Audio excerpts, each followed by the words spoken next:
Bu günləri Kamandan Oxatma Federasiyasına baxanda tarixi çox böyükdür.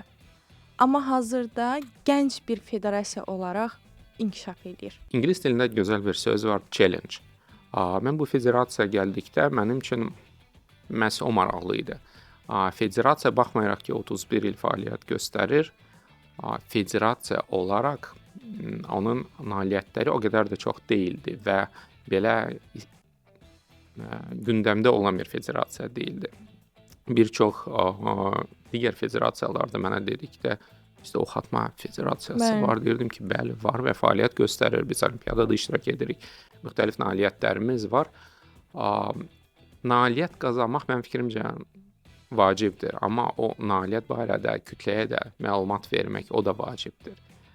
İndi sosial şəbəkələrdə belə bir söz birləşməsi var. Yəni nəsə baş veribsə və internetə post olunmayıbsa, deməli baş verməyib. Bəli.